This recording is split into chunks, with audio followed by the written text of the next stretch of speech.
राधानगरी तालुक्यातील पनोरी येथे 75 वर्षीय श्रीमंती हरी रेवडेकर या वृद्ध महिलेच्या खुनाचा छडा राधानगरी पोलीस आणि स्थानिक गुन्हे अन्वेषणच्या पथकाने मोठ्या शिताफीने लावलेला आहे।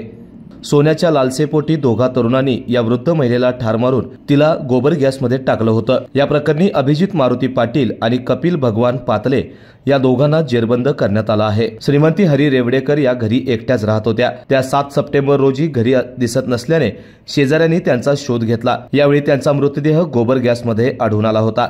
याची माहिती मिळताच पोलिसांनी घटनास्थळी धाव घेऊन पंचनामा केला, तसेच फॉरेन्सिक पथकाला देखील पाचारण करण्यात आलं होतं।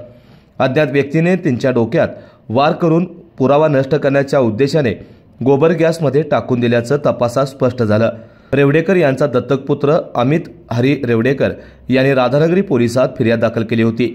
या गुन्ह्याचे गांभीर्य लक्षात घेऊन पोलीस अधीक्षक योगेश कुमार गुप्ता यांनी स्थानिक गुन्हे अन्वेषण शाखेचे पोलीस निरीक्षक रवींद्र कळमकर यांना समांतर तपास करून गुन्ह्याची उकल करण्याच्या सूचना दिल्या। त्यानुसार सहाय्यक पोलीस निरीक्षक सागर वाघ आणि अंमलदार सुरेश पाटील, रुपेश माने, विनोद कांबळे, राम कोळी, रोहित मर्दाने यांनी तपासाला सुरुवात केली। ज्या दिवशी हा गुन्हा घडला त्या दिवशी गावामध्ये गणेश विसर्जनाची मिरवणूक सुरू होती। ग्रामस्थ मिरवणूक बघण्यात व्यस्त असताना ही घटना घडली। त्यामुळे हा गुन्हा उघडकीस आणणे आव्हानात्मक होते। पोलिसांनी मिरवणुकीत कोणाचा सहभाग होता आणि परिसरातील सीसीटीव्हीची पाहणी करून शिताफीने तपास करत अभिजित मारुती पाटील आणि कपिल भगवान पातले यांना संशयावरून ताब्यात घेतलं।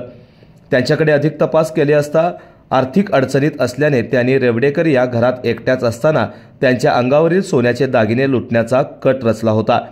विसर्जन मिरवणुकीची संधी साधून त्यांनी घरात प्रवेश केला आणि अंगावरील दागिने लुटण्याचा प्रयत्न केला। यावेळी त्यांच्याकडून होत असलेला प्रतिकार पाहून त्यांनी डोक्यात मारहाण करून त्यांचा खून केला आणि पुरावा नष्ट करण्याच्या उद्देशाने विजय बर्गे यांच्या घरामागील गोबर गॅसमध्ये मृतदेह टाकल्याची कबुली या दोघांनी दिली। सध्या या दोघांना राधानगरी पोलिसांच्या ताब्यात देण्यात आलं असून न्यायालयात हजर केले असता न्यायालयाने त्यांना 7 दिवसांची पोलीस कोठडी सुनावली आहे। याबाबतचा अधिक तपास राधानगरी पोलीस ठाण्याचे पोलीस निरीक्षक संतोष गोरे करत आहेत।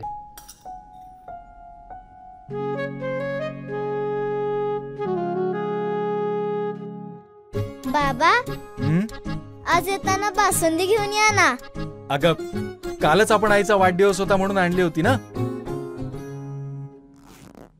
ऐकलं, गोकुळची बासुंदी पुन्हा खावीशी वाटतेय। खरं सांगू, मलाही खावीशी वाटतेय।